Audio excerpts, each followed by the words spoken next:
Section 12. The Adventure of the Abbey Grange. It was on a bitterly cold and frosty morning, towards the end of the winter of '97, that I was awakened by a tugging at my shoulder. It was Holmes.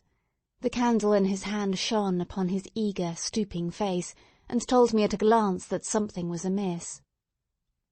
"Come, Watson, come," he cried. "The game is afoot. Not a word. Into your clothes and come."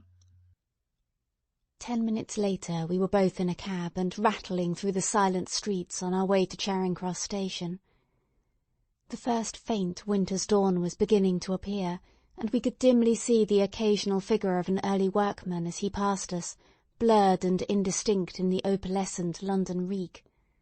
Holmes nestled in silence into his heavy coat, and I was glad to do the same, for the air was most bitter, and neither of us had broken our fast. It was not until we had consumed some hot tea at the station, and taken our places in the Kentish train, that we were sufficiently thawed, he to speak and I to listen. Holmes drew a note from his pocket and read aloud. Abbey Grange, Marsham, Kent, 3:30 a.m. My dear Mr. Holmes, I should be very glad of your immediate assistance in what promises to be a most remarkable case. It is something quite in your line. Except for releasing the lady, I will see that everything is kept exactly as I have found it, but I beg you not to lose an instant, as it is difficult to leave Sir Eustace there. Yours faithfully, Stanley Hopkins. Hopkins has called me in 7 times, and on each occasion his summons has been entirely justified, said Holmes. I fancy that every one of his cases has found its way into your collection, and I must admit, Watson, that you have some power of selection, which atones for much which I deplore in your narratives. Your fatal habit of looking at everything from the point of view of a story, instead of as a scientific exercise, has ruined what might have been an instructive and even classical series of demonstrations. You slur over work of the utmost finesse and delicacy, in order to dwell upon sensational details, which maybe excite, but cannot possibly instruct the reader. "Why do you not write them yourself?" I said, with some bitterness. "I will, my dear Watson, I will. At present I am, as you know, fairly busy, but I propose to devote my declining years to the composition of a textbook, which shall focus the whole art of detection into one volume. Our present research appears to be a case of murder." "You think this Sir Eustace is dead, then?" "I should say so. Hopkins' writing shows considerable agitation, and he is not an emotional man. Yes, I gather there has been violence, and that the body has been left for our inspection. A mere suicide would not have caused him to send for me. As to the release of the lady, it would appear she has been locked in her room during the tragedy.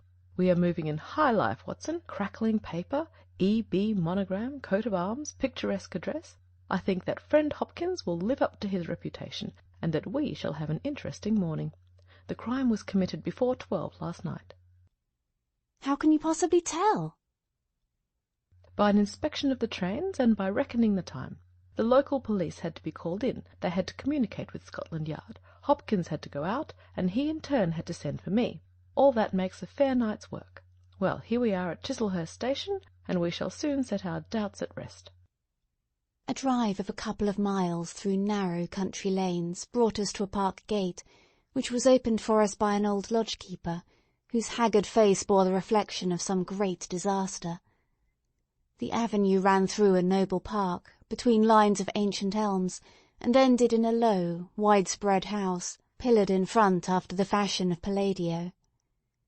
The central part was evidently of a great age and shrouded in ivy, but the large windows showed that modern changes had been carried out, and one wing of the house appeared to be entirely new.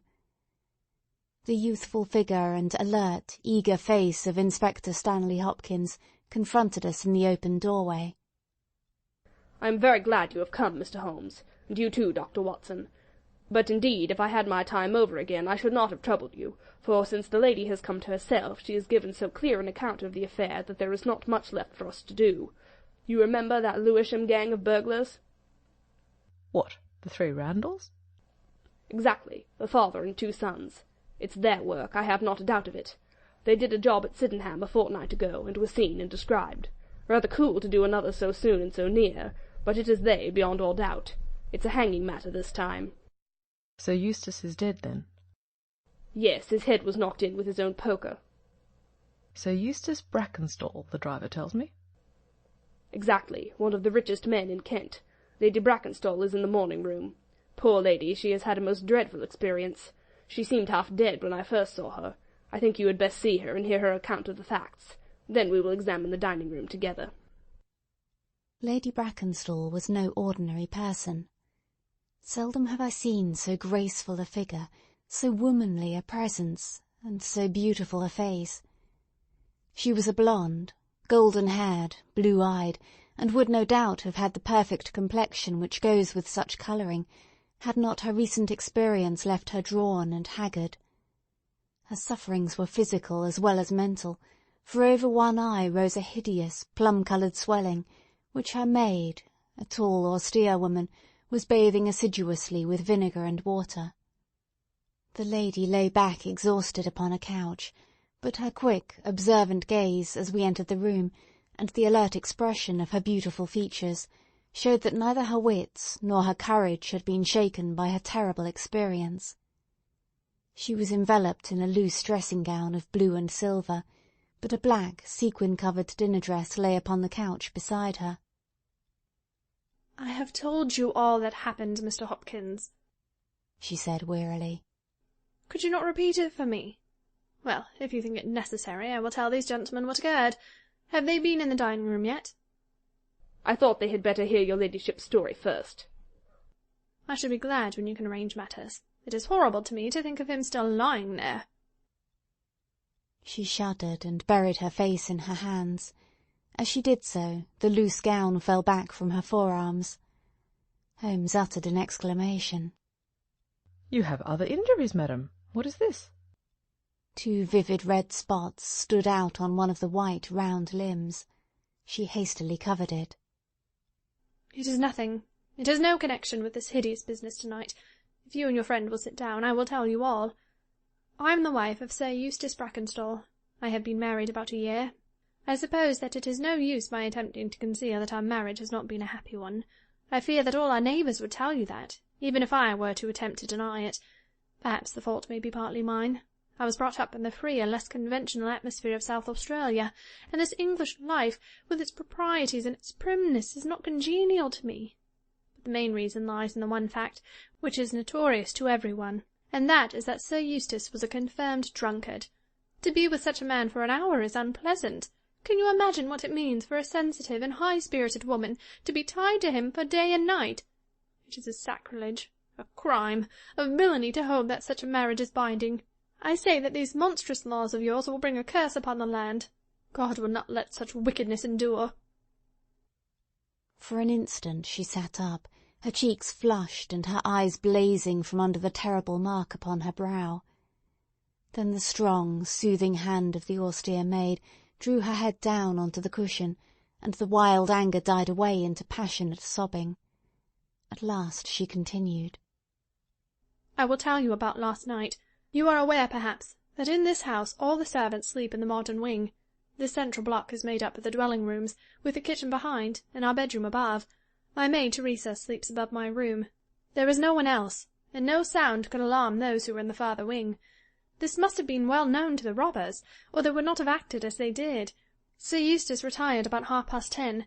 The servants had already gone to their quarters. Only my maid was up, and she had remained in her room at the top of the house until I needed her services. I sat until after 11 in this room, absorbed in a book. Then I walked round to see that all was right, before I went upstairs. It was my custom to do this myself, for, as I have explained, Sir Eustace was not always to be trusted.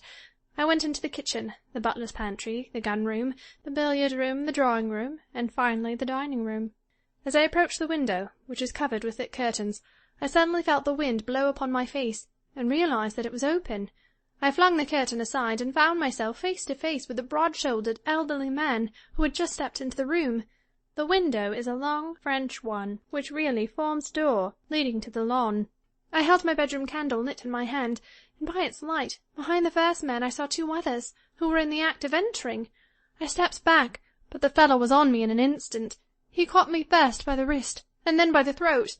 I opened my mouth to scream, but he struck me a savage blow with his fist over the eye, and felled me to the ground.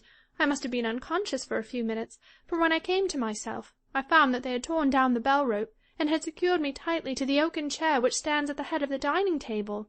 I was so firmly bound that I could not move, and a handkerchief round my mouth prevented me from uttering a sound. It was at this instant that my unfortunate husband entered the room.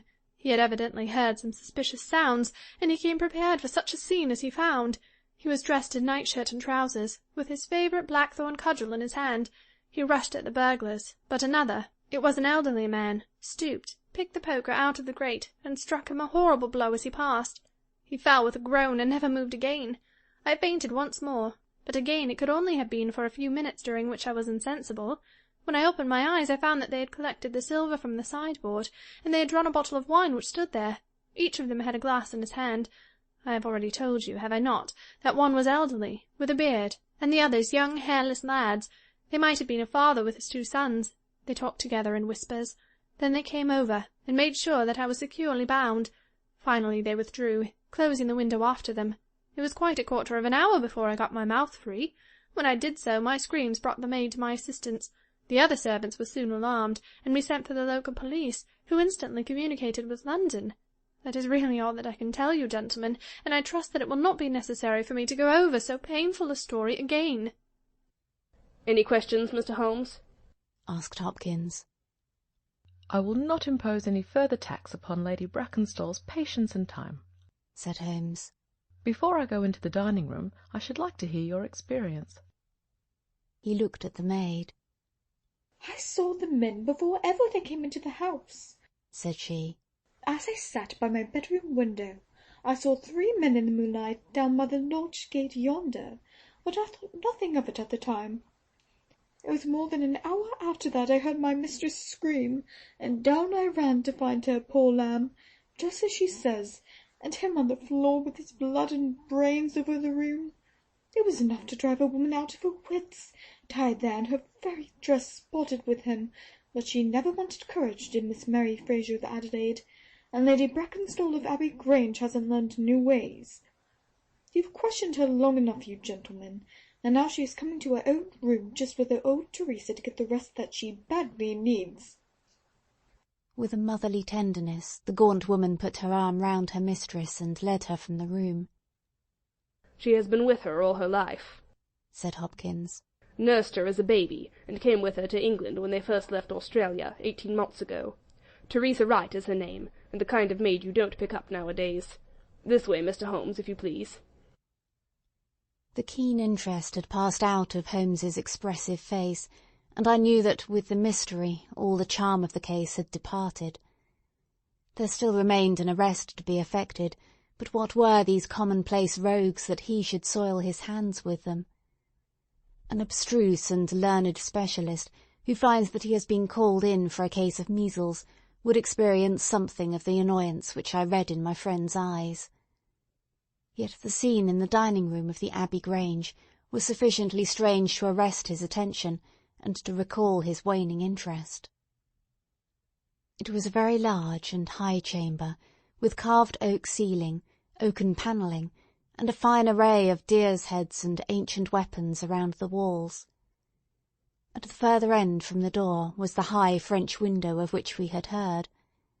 3 smaller windows on the right-hand side filled the apartment with cold winter sunshine. On the left was a large, deep fireplace, with a massive overhanging oak mantelpiece. Beside the fireplace was a heavy oaken chair with arms and crossbars at the bottom. In and out through the open woodwork was woven a crimson cord, which was secured at each side to the crosspiece below. In releasing the lady, the cord had been slipped off her, but the knots with which it had been secured still remained. These details only struck our attention afterwards, for our thoughts were entirely absorbed by the terrible object which lay upon the tiger-skin hearthrug in front of the fire. It was the body of a tall, well-made man, about 40 years of age. He lay upon his back, his face upturned, with his white teeth grinning through his short black beard. His 2 clenched hands were raised above his head, and a heavy blackthorn stick lay across them. His dark, handsome, aquiline features were convulsed into a spasm of vindictive hatred, which had set his dead face in a terribly fiendish expression. He had evidently been in his bed when the alarm had broken out, for he wore a foppish embroidered nightshirt, and his bare feet projected from his trousers. His head was horribly injured, and the whole room bore witness to the savage ferocity of the blow which had struck him down. Beside him lay the heavy poker, bent into a curve by the concussion. Holmes examined both it and the indescribable wreck which it had wrought. "He must be a powerful man, this elder Randall," he remarked. "Yes," said Hopkins. "I have some record of the fellow, and he is a rough customer." "You should have no difficulty in getting him." "Not the slightest.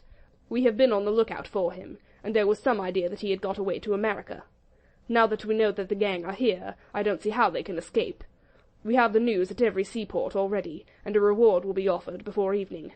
What beats me is how they could have done so mad a thing, knowing that the lady could describe them, and that we could not fail to recognize the description." "Exactly. One would have expected that they would silence Lady Brackenstall as well." "They may not have realized," I suggested, "that she had recovered from her faint." "That is likely enough. If she seemed to be senseless, they would not take her life. What about this poor fellow, Hopkins? I seem to have heard some queer stories about him." "He was a good-hearted man when he was sober, but a perfect fiend when he was drunk, or rather when he was half drunk, for he seldom really went the whole way. The devil seemed to be in him at such times, and he was capable of anything. From what I hear, in spite of all his wealth and his title, he very nearly came our way once or twice. There was a scandal about his drenching a dog with petroleum and setting it on fire, her ladyship's dog, to make the matter worse, and that was only hushed up with difficulty. Then he threw a decanter at that maid, Teresa Wright. There was trouble about that. On the whole, and between ourselves, it will be a brighter house without him. What are you looking at now?" Holmes was down on his knees, examining with great attention the knots upon the red cord with which the lady had been secured. Then he carefully scrutinized the broken and frayed end where it had snapped off when the burglar had dragged it down. "When this was pulled down, the bell in the kitchen must have rung loudly," he remarked. "No one could hear it. The kitchen stands right at the back of the house." "How did the burglar know no one would hear it? How dared he pull at a bell rope in that reckless fashion?" "Exactly, Mr. Holmes, exactly. You put the very question which I have asked myself again and again. There can be no doubt that this fellow must have known the house and its habits. He must have perfectly understood that the servants would all be in bed at that comparatively early hour, and that no one could possibly hear a bell ring in the kitchen. Therefore he must have been in close league with one of the servants. Surely that is evident. But there are 8 servants, and all of good character."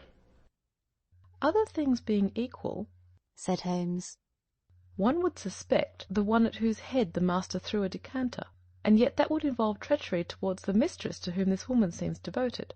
Well, the point is a minor one, and when you have Randall you will probably find no difficulty in securing his accomplice.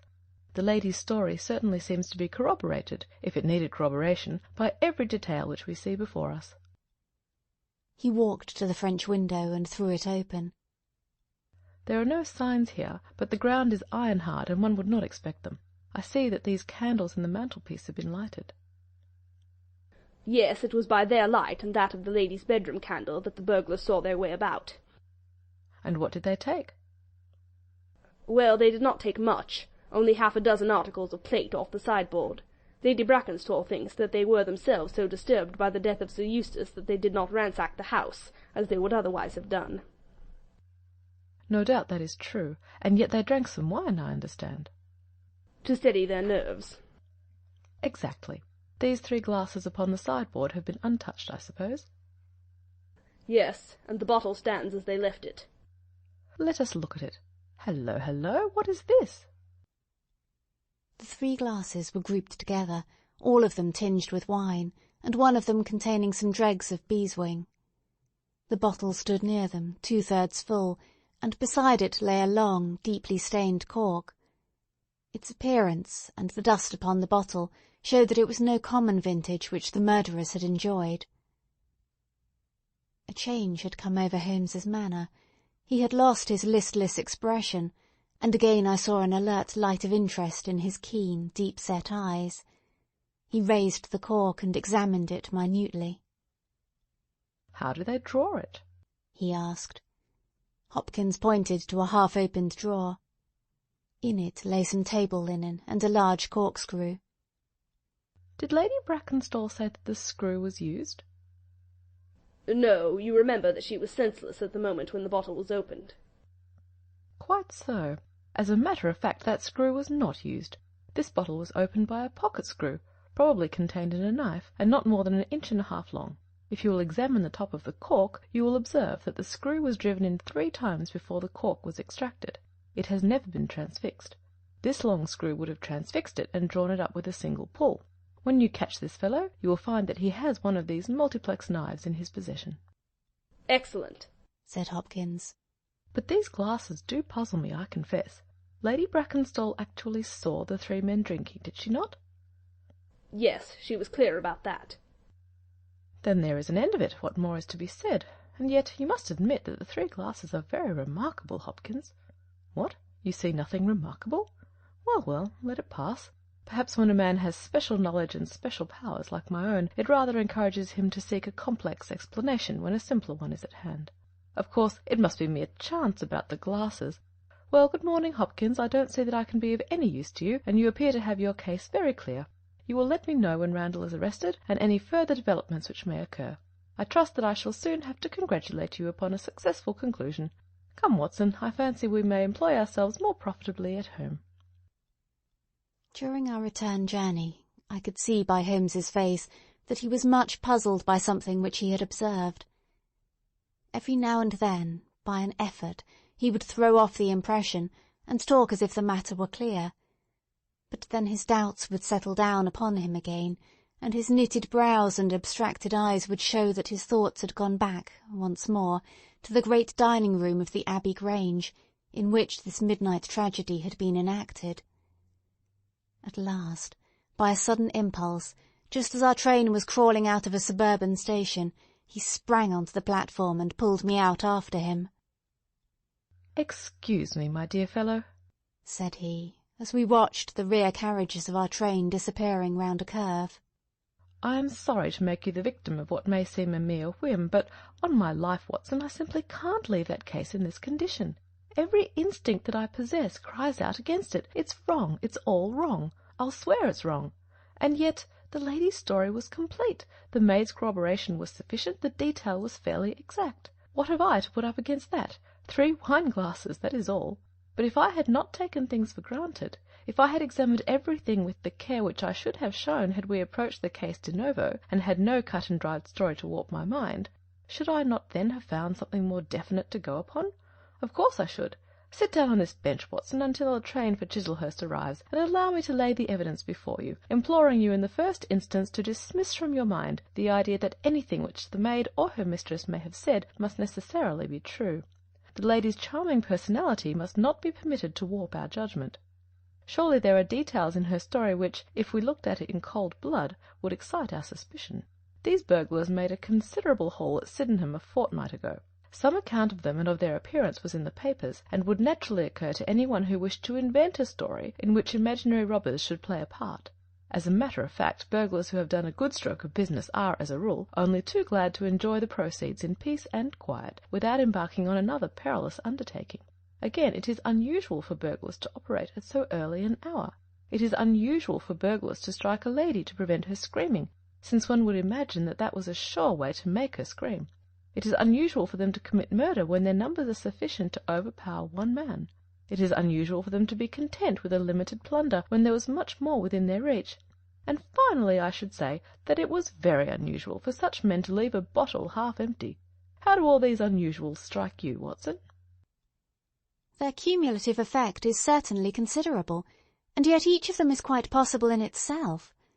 The most unusual thing of all, as it seems to me, is that the lady should be tied to the chair. Well, I'm not so clear about that, Watson, for it is evident that they must either kill her or else secure her in such a way that she could not give immediate notice of their escape. But at any rate I have shown, have I not, that there is a certain element of improbability about the lady's story. And now, on top of this, comes the incident of the wine-glasses. What about the wine-glasses? Can you see them in your mind's eye? I see them clearly. We are told that 3 men drank from them. Does that strike you as likely? Why not? There was wine in each glass. Exactly, but there was beeswing only in 1 glass. You must have noticed that fact. What does that suggest to your mind? The last glass filled would be most likely to contain beeswing. Not at all. The bottle was full of it, and it is inconceivable that the first 2 glasses were clear and the third heavily charged with it. There are 2 possible explanations, and only 2. One is that after the second glass was filled, the bottle was violently agitated, and so the third glass received the beeswing. That does not appear probable. No, I am sure that I am right.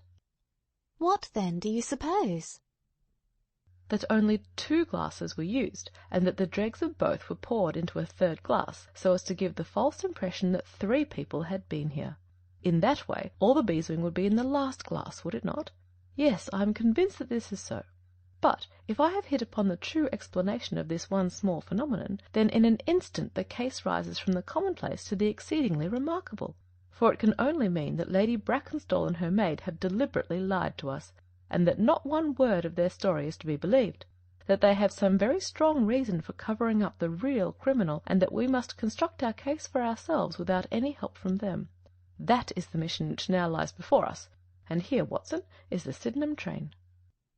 The household at the Abbey Grange were much surprised at our return, but Sherlock Holmes, finding that Stanley Hopkins had gone off to report to headquarters, took possession of the dining-room, locked the door upon the inside, and devoted himself for 2 hours to one of those minute and laborious investigations which form the solid basis on which his brilliant edifices of deduction were reared.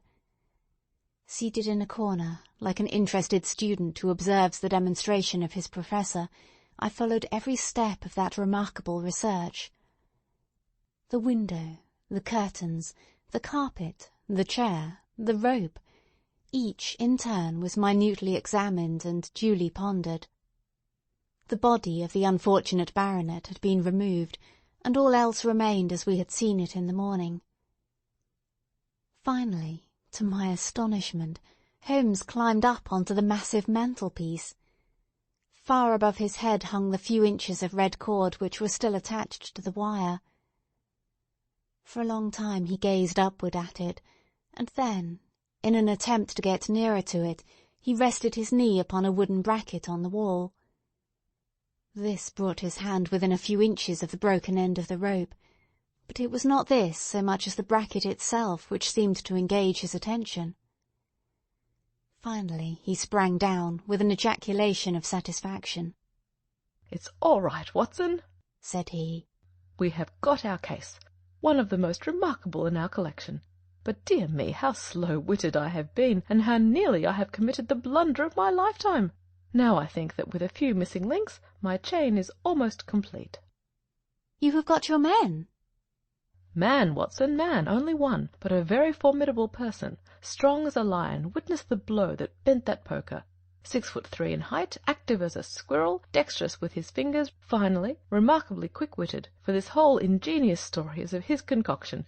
Yes, Watson, we have come upon the handiwork of a very remarkable individual, and yet in that bell-rope he has given us a clue which should not have left us in doubt."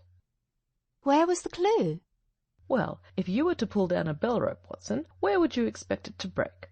Surely at the spot where it is attached to the wire. Why should it break 3 inches from the top, as this one has done?" "Because it is frayed there." "Exactly. This end, which we can examine, is frayed. He was cunning enough to do that with his knife. But the other end is not frayed. You could not observe that from here, but if you were on the mantelpiece you would see that it is cut clean off without any mark of fraying whatever. You can reconstruct what occurred. The man needed the rope. He would not tear it down for fear of giving the alarm by ringing the bell. What did he do? He sprang up on the mantelpiece. He could not quite reach it, put his knee on the bracket, you will see the impression in the dust, and so got his knife to bear upon the cord. I could not reach the place by at least 3 inches, from which I infer that he is at least 3 inches a bigger man than I. Look at that mark upon the seat of the oaken chair. What is it?" "Blood." "Undoubtedly it is blood. That alone puts the lady's story out of court. If she was seated on the chair when the crime was done, how comes that mark? No, she was placed in the chair after the death of her husband. I'll wager that the black dress shows a corresponding mark to this. We have not yet met our Waterloo, Watson, but this is our Marengo, for it begins in defeat and ends in victory. I should like now to have a few words with the nurse, Teresa. We must be wary for a while if we are to get the information which we want." She was an interesting person, this stern Australian nurse, taciturn, suspicious, ungracious. It took some time before Holmes's pleasant manner and frank acceptance of all that she said thawed her into a corresponding amiability. She did not attempt to conceal her hatred for her late employer. "Yes, sir. It is true that he threw the decanter at me. I heard him call my mistress a name, and I told him that he would not dare to speak so if her brother had been there. Then it was that he threw it at me. He might have thrown a dozen if he had but left my bonny bird alone. He was for ever ill-treating her, and she too proud to complain. She will not even tell me all that he has done to her. She never told me of those marks on her arm that you saw this morning, but I know very well that they come from a stab with a hat-pin. The sly devil! God forgive me that I should speak of him so now that he is dead, but a devil he was if ever one walked the earth. He was all honey when first we met him, only 18 months ago, and we both feel as it were 18 years. She had only just arrived in London. Yes, it was her first voyage. She had never been from home before. He won her with his title and his money and his false London ways. If she made a mistake, she has paid for it if ever a woman did. What month did we meet him? Well, I tell you, it was just after we arrived. We arrived in June, and it was July. They were married in January of last year. Yes, she is down in the morning room again, and I have no doubt she will see you, but you must not ask too much of her, for she has gone through all that flesh and blood will stand." Lady Brackenstall was reclining on the same couch, but looked brighter than before. The maid had entered with us, and began once more to foment the bruise upon her mistress's brow. "I hope," said the lady, "that you have not come to cross-examine me again." "No," Holmes answered in his gentlest voice.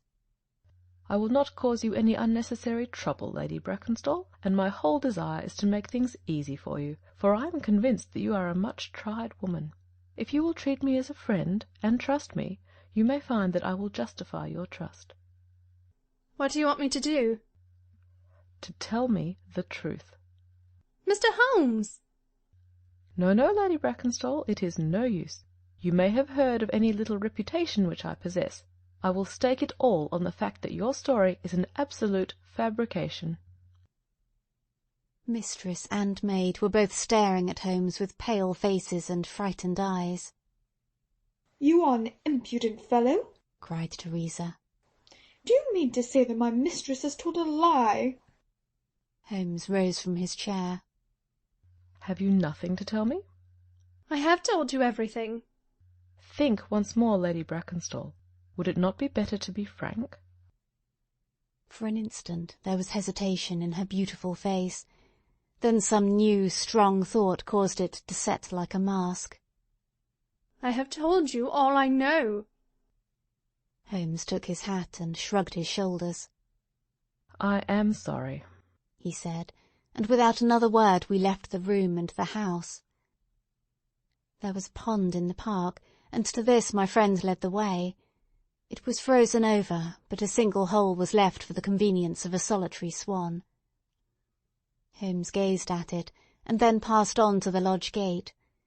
There he scribbled a short note for Stanley Hopkins, and left it with the lodge-keeper. "It may be a hit or it may be a miss, but we are bound to do something for friend Hopkins just to justify this second visit," said he. "I will not quite take him into my confidence yet. I think our next scene of operations must be the shipping office of the Adelaide-Southampton line, which stands at the end of Pall Mall, if I remember right. There is a second line of steamers which connect South Australia with England, but we will draw the larger cover first." Holmes's card sent in to the manager ensured instant attention, and he was not long in acquiring all the information he needed. In June of '95, only one of their line had reached a home port. It was the Rock of Gibraltar, their largest and best boat. A reference to the passenger list showed that Miss Fraser of Adelaide with her maid, had made the voyage in her. The boat was now somewhere south of the Suez Canal on her way to Australia. Her officers were the same as in '95, with one exception. The first officer, Mr. Jack Crocker, had been made a captain, and was to take charge of their new ship, the Bass Rock, sailing in 2 days' time from Southampton. He lived at Sydenham, but he was likely to be in that morning for instructions if we cared to wait for him. No, Mr. Holmes had no desire to see him, but would be glad to know more about his record and character. His record was magnificent. There was not an officer in the fleet to touch him. As to his character, he was reliable on duty, but a wild, desperate fellow off the deck of his ship, hot-headed, excitable, but loyal, honest, and kind-hearted. That was the pith of the information with which Holmes left the office of the Adelaide Southampton Company. Thence he drove to Scotland Yard, but instead of entering, he sat in his cab with his brows drawn down, lost in profound thought. Finally he drove round to the Charing Cross Telegraph Office, sent off a message, and then, at last, we made for Baker Street once more. "No, I couldn't do it, Watson," said he, as we re-entered our room. "Once that warrant was made out, nothing on earth would save him. Once or twice in my career I feel that I have done more real harm by my discovery of the criminal than ever he had done by his crime. I have learned caution now, and I had rather play tricks with the law of England than with my own conscience. Let us know a little more before we act." Before evening we had a visit from Inspector Stanley Hopkins. Things were not going very well with him. "I believe that you are a wizard, Mr. Holmes. I really do sometimes think that you have powers that are not human. Now how on earth could you know that the stolen silver was at the bottom of that pond?" "I didn't know it." "But you told me to examine it." "You got it, then?" "Yes, I got it." "I'm very glad if I have helped you." "But you haven't helped me. You have made the affair far more difficult. What sort of burglars are they who steal silver and then throw it into the nearest pond?" It was certainly rather eccentric behaviour. I was merely going on the idea that if the silver had been taken by persons who did not want it, who merely took it for a blind, as it were, then they would naturally be anxious to get rid of it. "But why should such an idea cross your mind?" Well, I thought it was possible. When they came out through the French window there was the pond, with one tempting little hole in the ice right in front of their noses. Could there be a better hiding-place? "Ah, a hiding-place, that is better," cried Stanley Hopkins. Yes, I see it all now. It was early. There were folk upon the roads. They were afraid of being seen with the silver, so they sank it in the pond, intending to return for it when the coast was clear. Excellent, Mr. Holmes. That is better than your idea of a blind." "Quite so. You have got an admirable theory. I have no doubt that my own ideas were quite wild, but you must admit that they have ended in discovering the silver." "Yes, sir, yes. It was all your doing. But I have had a bad setback." "A setback?" "Yes, Mr. Holmes. The Randall gang was arrested in New York this morning." "Dear me, Hopkins, that is certainly rather against your theory that they committed a murder in Kent last night." "It is fatal, Mr. Holmes, absolutely fatal. Still, there are other gangs of 3 besides the Randalls, or may be some new gang of which the police have never heard." "Quite so, it is perfectly possible. What, are you off?" "Yes, Mr. Holmes, there is no rest for me until I have got to the bottom of the business. I suppose you have no hint to give me?" "I have given you one." "Which?" "Well, I suggested a blind." "But why, Mr. Holmes, why?" "Ah, that's the question, of course, but I commend the idea to your mind. You might possibly find that there was something in it. You won't stop for dinner? Well, good-bye, and let us know how you get on." Dinner was over, and the table cleared, before Holmes alluded to the matter again. He had lit his pipe and held his slippered feet to the cheerful blaze of the fire. Suddenly he looked at his watch. "I expect developments, Watson." "When?" "Now, within a few minutes. I dare say you thought I acted rather badly to Stanley Hopkins just now." "I trust your judgment." "A very sensible reply, Watson. You must look at it this way. What I know is unofficial. What he knows is official. I have the right to private judgment, but he has none. He must disclose all, or he is a traitor to his service. In a doubtful case I would not put him in so painful a position, and so I reserve my information until my own mind is clear upon the matter." "But when will that be?" "The time has come. You will now be present at the last scene of a remarkable little drama." There was a sound upon the stairs, and our door was opened to admit as fine a specimen of manhood as ever passed through it. He was a very tall young man, golden moustached, blue-eyed, with a skin which had been burned by tropical suns, and a springy step, which showed that the huge frame was as active as it was strong. He closed the door behind him, and then he stood with clenched hands and heaving breast, choking down some overmastering emotion. "Sit down, Captain Crocker. You got my telegram?" Our visitor sank into an armchair and looked from one to the other of us with questioning eyes. "I got your telegram, and I came at the hour you said. I heard that you had been down to the office. There was no getting away from you. Let's hear the worst. What are you going to do with me? Arrest me? Speak out, man. You can't sit there and play with me like a cat with a mouse." "Give him a cigar," said Holmes. "Bite on that, Captain Crocker, and don't let your nerves run away with you. I should not sit here smoking with you if I thought you were a common criminal, you may be sure of that. Be frank with me, and we may do some good. Play tricks with me, and I'll crush you." "What do you wish me to do?" "To give me a true account of all that happened at the Abbey Grange last night. A true account, mind you, with nothing added and nothing taken off.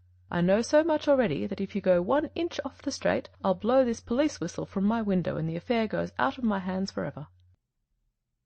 The sailor thought for a little. Then he struck his leg with his great sunburned hand. "I'll chance it," he cried. "I believe you are a man of your word and a white man, and I'll tell you the whole story.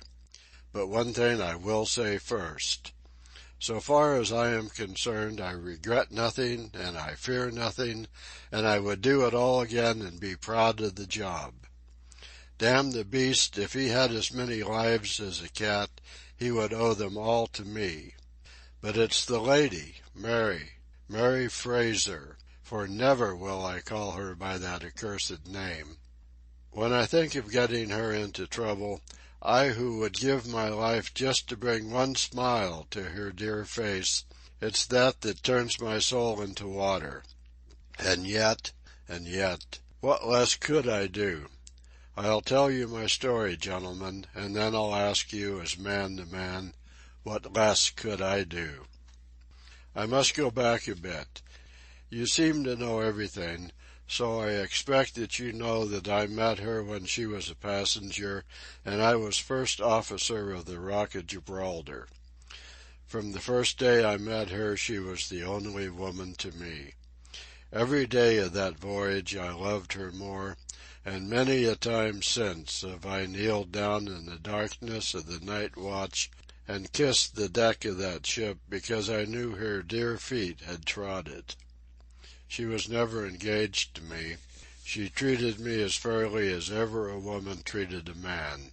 I have no complaint to make. It was all love on my side, and all good comradeship and friendship on hers. When we parted, she was a free woman, but I could never again be a free man. Next time I came back from sea, I heard of her marriage. Well, why shouldn't she marry whom she liked? Title and money, who could carry them better than she? She was born for all that is beautiful and dainty. I didn't grieve over her marriage. I was not such a selfish hound as that. I just rejoiced that good luck had come her way, and that she had not thrown herself away on a penniless sailor. That's how I loved Mary Fraser. Well, I never thought to see her again, but last voyage I was promoted, and the new ship was not yet launched, so I had to wait for a couple of months with my people in Sydenham. One day, out in a country lane, I met Theresa Wright, her old maid. She told me all about her, about him, about everything. I tell you, gentlemen, it nearly drove me mad. This drunken hound, that he should dare to raise his hand to her, whose boots he was not worthy to lick. I met Teresa again. Then I met Mary herself, and met her again. Then she would meet me no more. But the other day I had a notice that I was to start on my voyage within a week, and I determined that I would see her once before I left. Teresa was always my friend, for she loved Mary, and hated this villain almost as much as I did. From her I learned the ways of the house. Mary used to sit up reading in her own little room downstairs. I crept round there last night and scratched at the window. At first she would not open to me, but in her heart I know that now she loves me, and she could not leave me in the frosty night. She whispered to me to come round to the big front window, and I found it open before me, so as to let me into the dining room. Again I heard from her own lips things that made my blood boil, and again I cursed this brute who mishandled the woman I loved. Well, gentlemen, I was standing with her just inside the window, in all innocence, as God is my judge, when he rushed like a madman into the room, called her the vilest name that a man could use to a woman, and welded her across the face with the stick he had in his hand.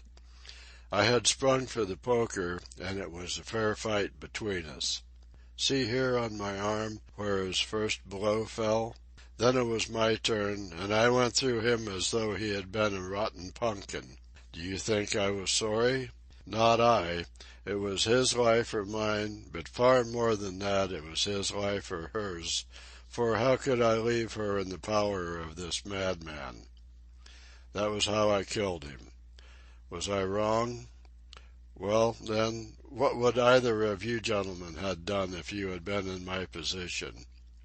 She had screamed when he struck her, and that brought old Teresa down from the room above. There was a bottle of wine on the sideboard, and I opened it and poured a little between Mary's lips, for she was half dead with shock. Then I took a drop myself. Teresa was as cool as ice, and it was her plot as much as mine. We must make it appear that burglars had done the thing. Teresa kept repeating our story to her mistress, while I swarmed up and cut the rope of the bell. Then I lashed her in her chair, and frayed out the end of the rope to make it look natural, else they would wonder how in the world a burglar could have got up there to cut it. Then I gathered up a few plates and pots of silver to carry out the idea of the robbery, and there I left them, with orders to give the alarm when I had a quarter of an hour's start. I dropped the silver into the pond and made off for Sydenham, feeling that for once in my life I had done a real good night's work. And that's the truth and the whole truth, Mr. Holmes, if it cost me my neck. Holmes smoked for some time in silence. Then he crossed the room and shook our visitor by the hand. "That's what I think," said he. "I know that every word is true, for you have hardly said a word which I did not know. No one but an acrobat or a sailor could have got up to that bell rope from the bracket, and no one but a sailor could have made the knots with which the cord was fastened to the chair. Only once had this lady been brought into contact with sailors, and that was on her voyage, and it was someone of her own class of life, since she was trying hard to shield him, and so showing that she loved him. You see how easy it was for me to lay my hands upon you when once I had started upon the right trail." I thought the police never could have seen through our dodge. "And the police haven't, nor will they, to the best of my belief. Now look here, Captain Crocker, this is a very serious matter, though I am willing to admit that you acted under the most extreme provocation to which any man could be subjected. I am not sure that in defence of your own life your action will not be pronounced legitimate. However, that is for a British jury to decide. Meanwhile, I have so much sympathy for you that, if you choose to disappear in the next 24 hours, I can promise you that no one will hinder you." And then it will all come out? "Certainly it will come out." The sailor flushed with anger. What sort of proposal is that to make a man? I know enough of the law to understand that Mary would be held as accomplice. Do you think I would leave her alone to face the music while I slunk away? No, sir, let them do their worst upon me, but for heaven's sake, Mr. Holmes, find some way of keeping my poor Mary out of the courts." Holmes for a second time held out his hand to the sailor. "I was only testing you, and you ring true every time. Well, it is a great responsibility that I take upon myself, but I have given Hopkins an excellent hint, and if he can't avail himself of it, I can do no more. See here, Captain Crocker, we'll do this in due form of law. You are the prisoner. Watson, you are a British jury, and I never met a man who is more eminently fitted to represent one. I am the judge. Now, gentlemen of the jury, you have heard the evidence. Do you find the prisoner guilty or not guilty?" "Not guilty, my lord," said I. "Vox populi, vox Dei. You are acquitted, Captain Crocker. So long as the law does not find some other victim, you are safe from me. Come back to this lady in a year, and may her future and yours justify us in the judgment which we have pronounced this night." End of section 12.